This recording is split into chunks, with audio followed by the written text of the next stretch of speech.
والسلام على رسوله محمد وعلى آله وصحبه أجمعين. Peygamberimiz Muhammed sallallahu aleyhi ve sellem bir hadisinde aytadi: "Ad-du'a huvel ibadati." Dua kılу ул гыйбадат. Yani biz ömür boyu sizden gıйбадат kılırga tırışabız. Нәрсә ул кирәк?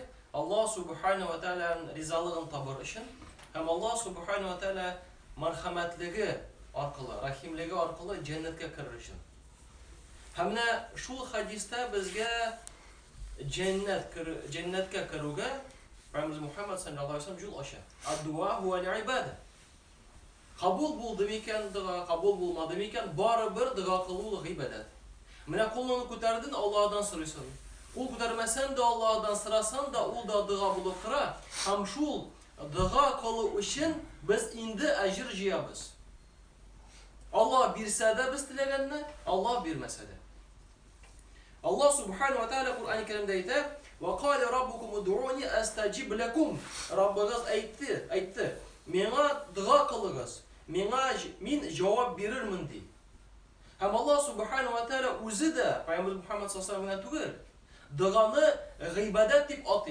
Çünkü mena bu ayetinin devamında Allah Teala aytır: "İnnellezîne yestekbirûne an ibadati seyedhulûne cehenneme dâhilîn." Ama mina gıybadet itüden, yani dua kılıdan tekebbürlenip baş tartkan kişiler tübensingen halde cehennem utuna tiz kirerler. 40. sure 60. ayet. Şakra ni dua kılabız, elbette gıybadet kılabız diyen. Elbette ni küp derecede dua kılıp dua kılasın da namazdan boşadım, namaz okura kerekli degen söz tügel, yok. Bitqa bir şaklarda biz nindidir gamel kılıp hacının da ecrin alırga mümkün. Lakin eğer de malımız bulup dursa, hac kılınmagan bulsa, hac bizim isti bizden düşmüyor. Munda da namaz isti bizde. Lakin ni dua kılabız, şul dua kılgan sayın biz Allah'a yakınayabız, hem ecir jiyabız, cennetke kirerge. Allah subhanahu wa ta'ala eğer de kişi dua kılmasa onlarga aşulana. Peygamber Muhammed sallallahu aleyhi ve sellem Abu Hurayra'dan gelen hadis, Ahmet'ten, Tirmizi'den, Hakim'den, Sened Hasan bilen kelgan hadiste "Men lem yes'alillaha yaghdab aleyhi." Kim diye Allah'dan soramasa, Allah subhanahu wa ta'ala o kişiye aşulana. Şokra eğer de kişi tekebbürlenip niçin de Allah'dan soramazka? Bizim turmuşumuz Allah'dan tura. Niçin turasın, niçin gözünü açasın, niçin iqara yatasın, nindi mal işleysin, kilemesiga mal yok mu? Balan isen sağ bulamı, özün isen sağ bulasın mı yok mu?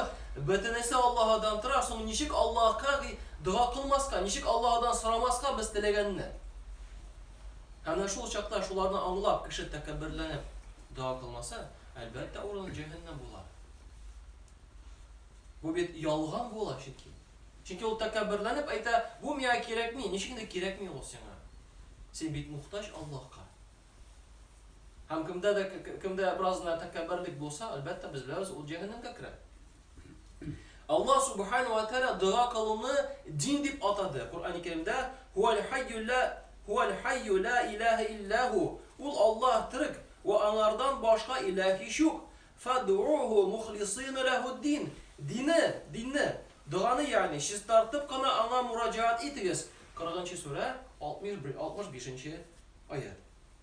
Allah subhanahu wa ta'ala aldığında dua kılı bir zor derece alıp durar. Peygamber Muhammed sallallahu aleyhi ve sellem şulayk Abu Hurayra'dan gelen hadiste İmam Bukhari bu hadisini Adab-ül Mufrad'da iske Allah sened Hasan şulayk gele. Leyse şey'un akramu alallahi mined-du'a di. Allah'a duadan da kıymetlirik, faziletlirik bir nerse de yok. Ama şu duanın derecesi. Bit ol dua bit nerse için. Balan işinde, uzun işinde, ayakların, kulların işinde. Nesin işten ne hazır cuma kilden, şul işin içinde. Ne dua kılu işinde. Hava sular için, yaşlar için. Mene nerse bilen kişi yaşı, mene bitinisi için. Eğer de kişi sırasa, elbette Allah subhanahu ta'ala verige azir. Hem dua turunda söz barganda Allah subhanahu wa ta'ala uzun yakın ikenini görsetem. Ne kararız? Küp emirler. Allah Teala kuşa, kul di. Misal için getirem. Yes'alûneke anil hamri vel meysir. Asinden de hamir ham ıtış oyunlar hakkında soruyorlar mı? Kul ayt. Aytdi. İkinci başka mesela Yes'alûneke mâzâ yunfikûn. Allah rızalığı için bile duran sadakalar hakkında senden soruşurlar mı? Kul ayt. Tağın kul. Hem de şunu diyecekler bir kup. Ayt. İlla meğer bir ayet var. Dua tuğuna söz barğanda. وَاِذَا سَأَلَكَ عِبَادِ عَنِّي فَاِنِّي قَرِيبٌ. Eğer dedi bir benden mindən sorasa, qaras, kul aytmi. Aytınızdı aytmi. Aytip aytmi. Eğer de bir benden mindən sorasa, min yakın. Bunda Allah Teala dua kılışlarına elbette öz yakın ikenlerini bildirir. Şu akran bundan tır cemaat elbette duanın derecesi zor. Bundan tır Allah Subhanahu ve Teala eli bizge vakitlerini de biri, qayçan mahsus, tağında kişilerek dua bulala. Kişilerini biri, misal için getiren Peygamberimiz Muhammed sallallahu aleyhi ve sellem haber biri, 3 kişinin de duası geri qaytarılmaz. Neydi kişiler o? Ata-ana duası, ətiyeni kişi duası. Roza tutuşunun, hem musafir kişinin. Başka hadisler Peygamberimiz Muhammed sallallahu aleyhi ve sellem haber biri, 3 duası hiç şiksiz cevap verilir. Rencitilgen kişinin duası, yolçunun duası, hem elbette dağında atanın balası için kılgan duası. Şu an eğer daşı olmasın iken balana, şu vakitte yakşı dua kıl, naşar dua kılma, kabul bulur mümkün. Çünkü vakıgalar var. Bir vakitte balası ətisini tırnamışa gitti. Ətisi kaçırıp jiberdi. Ayağını sındır dedi. Yani siz deyip uyuyorsunuz. Geri qaytqanda ol bala bir de ne koysa sındıra. Maşına barıp gider. Şu an bik ixtibarlı kerek olurga. Neydi biz dua balalarımıza kılamız? Aşılandığın uyuk için yaxşı dua kıl.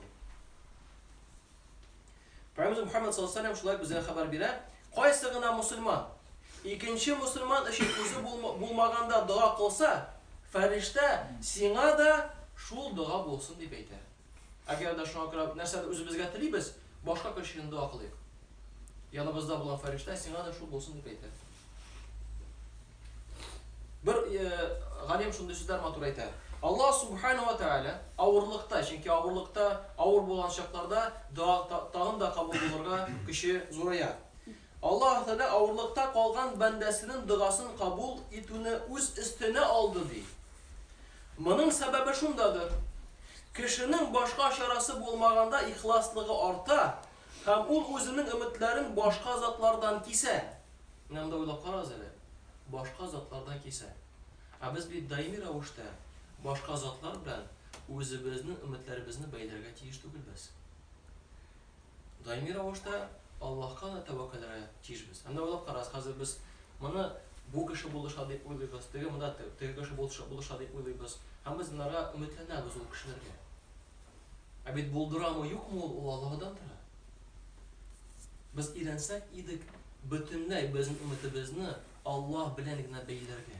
Kişiler bilen tugel. Kişilerden turmuyor. Biz zayıf elbette. Lakin naşul malumatını iske alıp özümüzni gül düzeltip jirişek idik.